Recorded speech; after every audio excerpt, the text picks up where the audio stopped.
Hello, my name is Brooke Weibling, and I'm doing my speech on animal testing today. I have to tell you, when I first started this, I didn't really have a huge opinion on it because I didn't realize how animals were really being treated. I figured maybe they put shampoo on them, I just didn't think animals were actually being hurt or really suffering through this. But now I know differently, and I'm completely against it, and I hope I can persuade you as well to be. Because there are things that are going on in 2015 that shouldn't be. I'll give you some of the history on it. Animal testing has been around for a long time. When the earliest accounts was actually in the 600s, but when it really started was probably about 150 years ago. That's when medical colleges and veterinary colleges and chemicals really started to come about. So they started testing on animals a lot, and this was without any anesthetics, without any sanitation.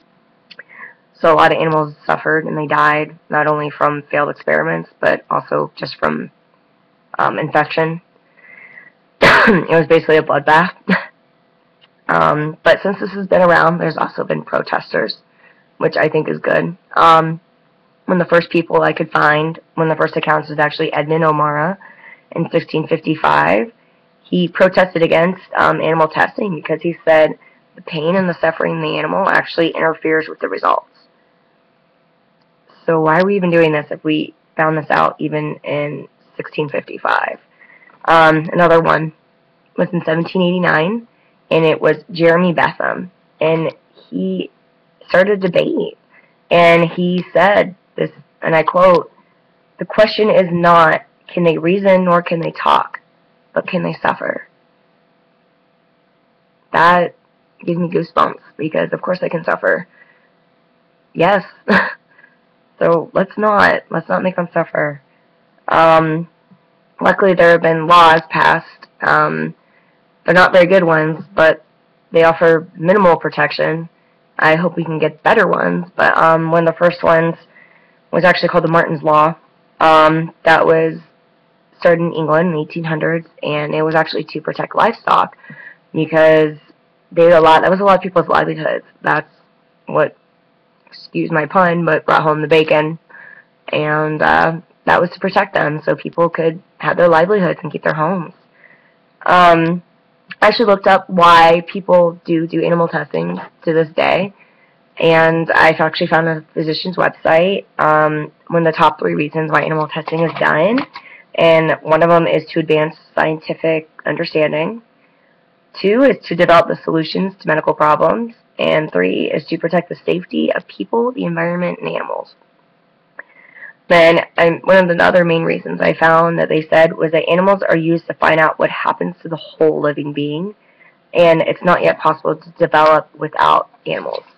Which I find that hard to believe, because I feel like we have so many computer simulations and dummies, and I feel like if they can make babies for 7th and 8th graders to carry around as a baby simulation, why can't we do that with animals and with bodies? I feel like that can definitely be done.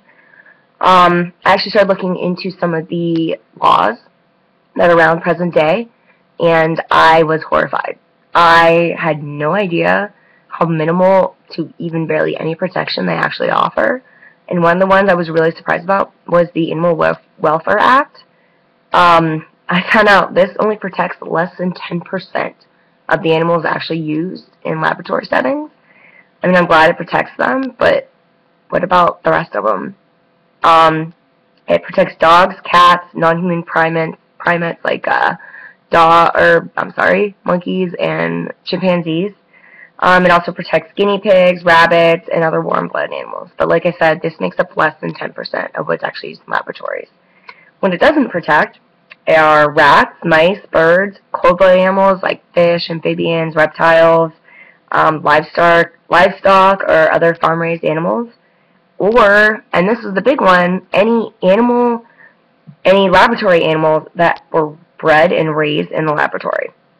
So basically, if you're an animal and you were born in a petri dish, you belong to that lab. They can do whatever they want to you without any repercussions whatsoever.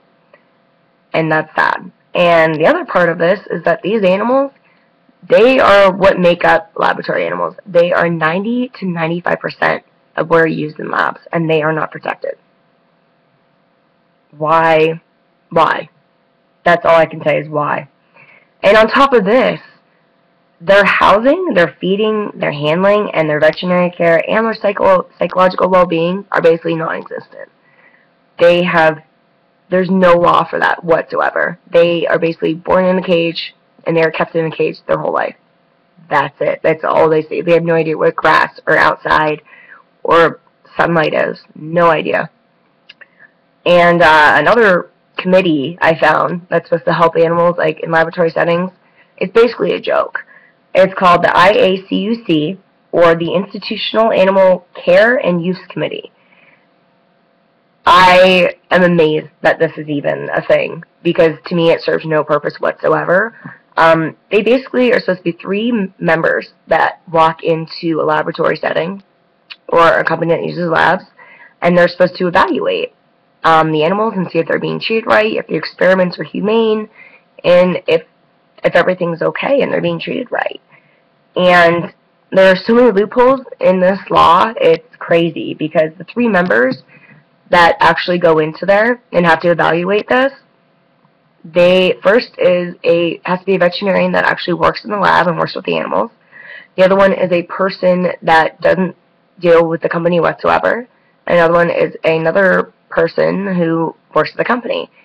But the loophole here is that all 3 of those members, those committee members, they are handpicked by the CEO of the company. So the CEO of the company, do you really think he's going to pick people who you think is going to oppose him or tell him that he doesn't think he's doing it right? Probably not. But it gets even better, because even if these people do disagree with what this company is doing, at the end of it, if they do find something wrong that they don't agree with or they think is inhumane, they have a majority rule vote. So basically it's the whole company, all the members of the company, against 3 votes. So if they have monkeys and they're chopping their legs off for absolutely no reason whatsoever, they're just doing it to do it, if the rest of the company votes that that's totally okay, those 3 people who vote against it, the vote is thrown out because it's majority rules. And that's that. At the end of the day, they are still chopping off monkey legs for no reason whatsoever.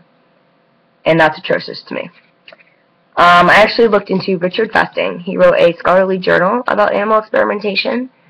He actually used to work in a laboratory. He's a doctor, and he started to realize that this is wrong.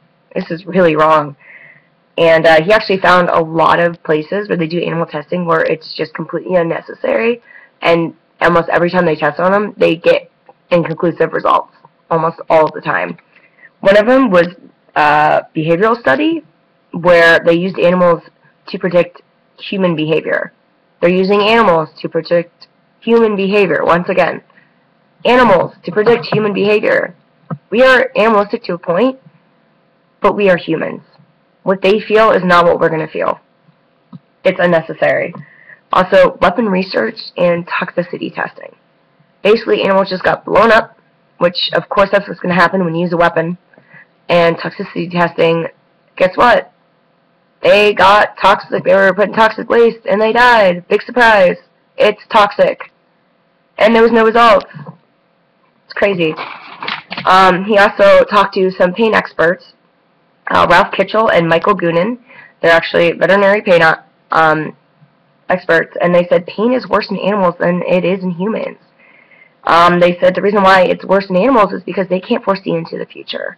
They don't know that the pain's going to end. Once they start suffering, they think that's it. That's the rest of their life, is just to sit there and suffer in pain. We have the ability that we know if we break our leg or we get a shot or something, it's going to end. We're going to get it fixed. We're going to be okay. Animals don't know that, so it causes their stress levels to rise, and then they get inaccurate results.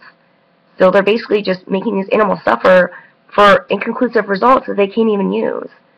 And that's crazy. And actually, Richard Festing, he realized that the housing and that the stimulation for these animals is just, it's abysmal, and there's no law for it whatsoever. So he actually tried to get a law passed in 1985 to promote enriching environments and mental stimulation, and it didn't get passed. So these animals are basically born in a cage. They are taken out and they suffer, and they can wake up. They get knocked out, and they wake up without a limb, and they're still suffering, and they die in that cage. So they live, suffer, and die in a cage, and that's their whole life. That's all there is to it. It's horrible.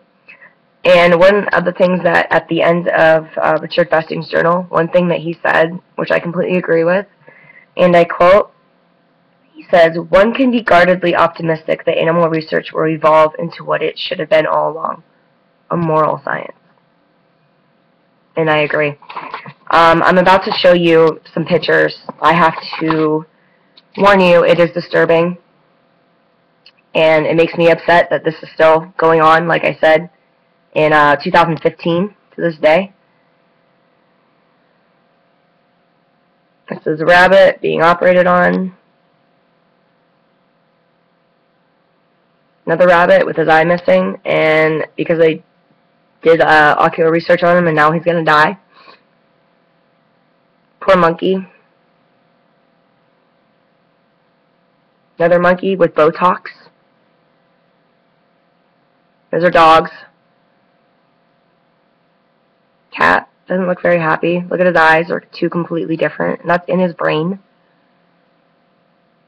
That's a dog, but basically his hindquarters are gone. These are monkeys. And, I mean, this kills me. This shouldn't be allowed. Why is this allowed? It can't be. It shouldn't be. Luckily, there are things that can be done. You can contact laboratories.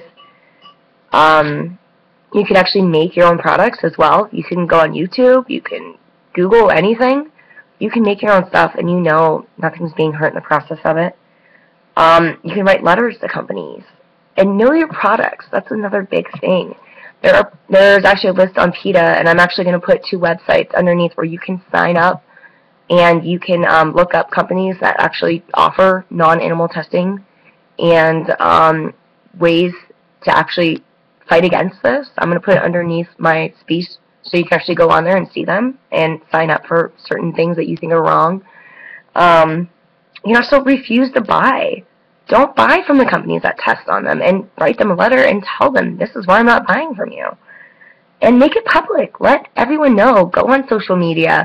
Tell your friends. Tell your family. This is not okay. And back to the companies that actually do this, I actually wrote down a couple of them. Some of the companies that do made me furious because I've been buying from these companies my whole life.